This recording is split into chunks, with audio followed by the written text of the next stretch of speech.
Bom dia, quinta-feira, 20 de outubro de 2011, 20 de outubro, estamos no 20º dia do 10º mês do ano, portanto, estamos nos aproximando do fim do ano.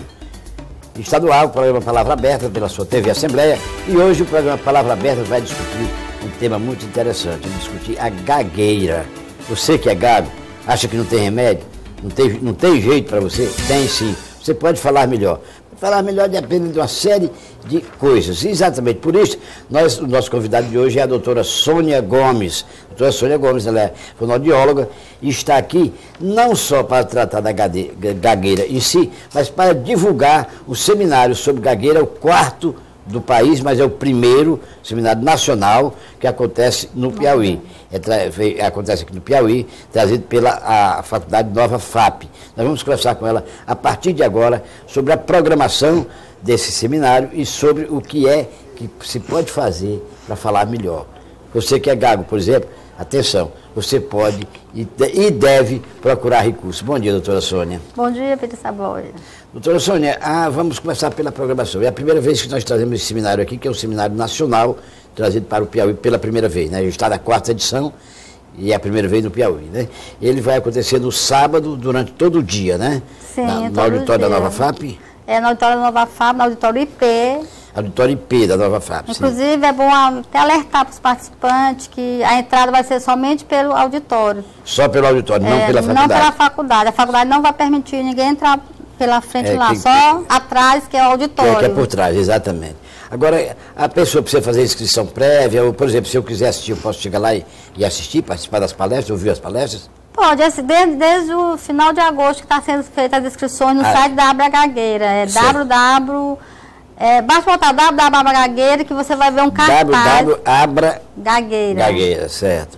Abra Gagueira. Abra Gagueira. Então tem um cartaz lá onde você vai clicar, saiba mais, vai aparecer uma ficha de inscrição. Certo. Mas nós já temos 420 pessoas inscritas para o encontro. 420 pessoas? As pessoas estão interessadas, né? Muito interessadas, porque é o 4º encontro a nível nacional, né? E Nordeste também. Nunca o Nordeste teve um encontro a esse nível sobre gagueira. Certo. E as pessoas estão muito motivadas, Pires, porque vão entender um pouco melhor a gagueira, a origem, a etiologia mesmo. Porque são pessoas que se dedicam exclusivamente a pesquisar a gagueira. Com certeza. Doutora Sônia, é interessante. Eu acho que isso é muito interessante para os pais, né? Porque às vezes o pai tem uma criança em casa que tem dificuldade de falar, ele não sabe como proceder com a criança. Isso é muito interessante para quem tem criança em casa com problema de gagueira, né? Ou com qualquer problema de fonoaudiólogo, né? Com certeza, inclusive o encontro ele é dedicado às pessoas que gaguejam e à família. E a família, o objetivo maior é que todas essas pessoas vão ao encontro para entender melhor como conduzir diante de uma pessoa que tem gagueira.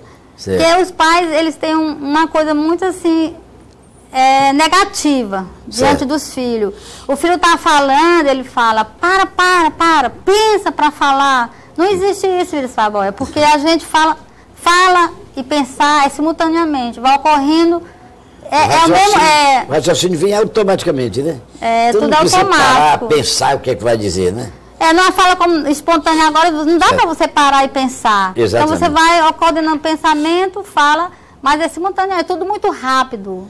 Agora, doutora, tem crianças às vezes que falam, demoram a falar. Eu conheci uma família e tinha uma menina que ela veio falar aos 5 anos. Ela ouvia, tinha todos os sinais que ouvia, quer dizer, a família tinha certeza que ela não era surda, que ela não tinha problema de surdez, porque ela ouvia bem. Os pais dela faziam um teste, deixavam lá uma certa distância, via para trás dela e falava qualquer coisa, ela se virava imediatamente.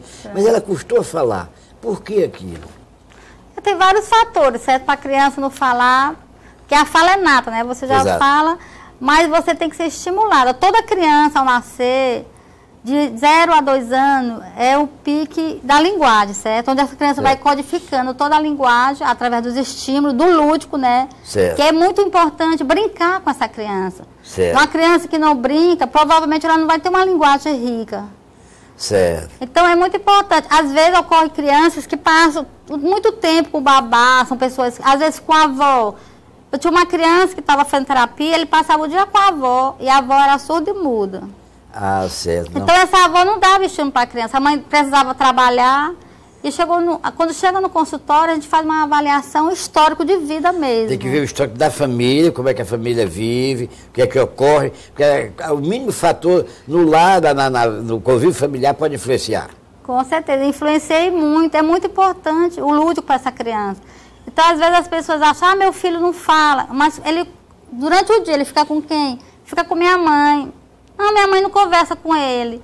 Então, ela brinca com outras crianças. Não, só tem um vizinho, mas uma vez por mês que ele se encontra. É importante essa criança conviver com outras crianças. Importante, a escola é muito importante para a criança, 2 anos, 3 anos, porque hoje as crianças estão indo muito cedo para a escola, né? Exatamente. Então, a criança, quando ela vai para a escola, já começa a conviver com outras crianças. Ela começa, tipo assim, ela vai condicionando a fala, né? Porque através desse aprendizado, é um aprendizado, essa experiência que ela vive naquele meio onde tem muitos estímulos, tanto auditivos, visuais. Então ela começa a melhorar a linguagem dela e enriquecer a linguagem. Mas e o fator hereditário, por exemplo? Existem muitas famílias que as pessoas já nascem surdas, e é claro, o surdo não aprende a falar porque não escuta, né? Certo. Mas o fator hereditário também pode pesar nisto?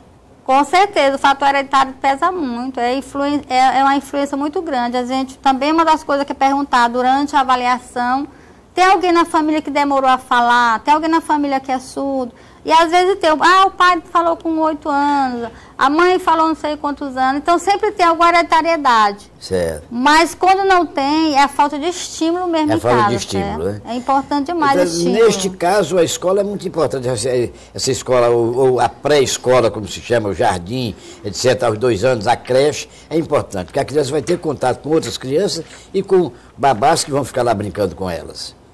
Com certeza, a escola é fundamental. Quando essa criança não tem estímulo em casa, quando o pai e a mãe passam o dia trabalhando, que essa criança fica com a babá, ou fica com, às vezes, uma pessoa que não tem comunicação, que fala muito pouco. Então, a escola, eu acho que é o fundamental, porque lá na escola ela vai conviver com outras crianças, vai ter uma socialização excelente, e a partir daí ela vai construir uma linguagem e vai falar, né? E ter linguagem, porque é importante, além da fala, é a linguagem. A linguagem, né? Agora, doutora, tem casos também que a gente pode admitir como vícios ou costumes de falar determinadas palavras erradas. Por exemplo, aqui no Ceará, na região do Vale do Acaraú, existem umas cidades, principalmente a cidade de Coreaú, antiga Palma, que lá as pessoas têm um hábito de falar o R mudo, a falar um S, por exemplo. Ele não diz porta, ele diz posta.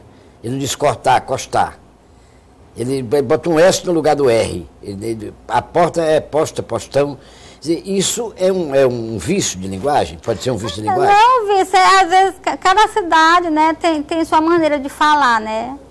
Certo. Cada cidade tem seu... Como é que a gente fala?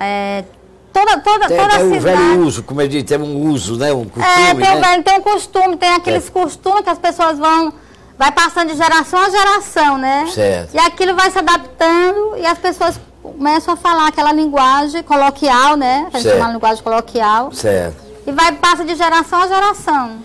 E aquelas pessoas que têm dificuldade de pronunciar o R forte? Por exemplo, 30, como meu amigo Genésio Araújo costuma falar isso, eu brinco muito com ele, sou muito amigo dele, e ele já ganhou o apelido de Genésio 33, porque ele vai dizer 33, ele diz 33. Essas pessoas, tem recurso para elas? Tem, sim, tem tratamento. São pessoas que omitem, né? Essas pessoas omitem o R, como 30 fala tinta, ou prato, fala pato. Então elas estão omitindo o R vibrante, mas tem tratamento, certo? É um tratamento de instalação do R. Às vezes essa pessoa não conseguiram instalar o R na infância e continuaram, permaneceram até hoje, né? Até aquela idade, como esse teu amigo. Exato. E continuam falando, mas eles podem fazer um tratamento, é um tratamento simples. E pode fazer em qualquer idade? Qualquer idade você pode fazer tratamento fonoaudiológico. Qualquer idade você consegue um bom resultado. Bom, depois nós vamos voltar a esse papo, porque esse tema é muito importante, muito interessante. Mas começa a chegar aqui as primeiras perguntas. A Salomé, do bairro Marquês, pergunta assim: que hospital oferece o atendimento a pessoas com gagueira? Olha, atualmente o Hospital da Polícia Militar, ele oferece tratamento e tem vários convênios. Tem o IAPEP, tem o SUS, né? Certo. Que todas as pessoas têm acesso, né? O direito de ela todos. Atende também por convênio também. E atende por convênio, mas atende pelo SUS. Temos fonoaudiólogo lá que atende gagueira pelo SUS. Pelo SUS. O Marcos André, do bairro Socopo, qual deve ser o papel da escola em relação à gagueira de alunos? Ele deve respeitar o aluno e contribuir para que o aluno não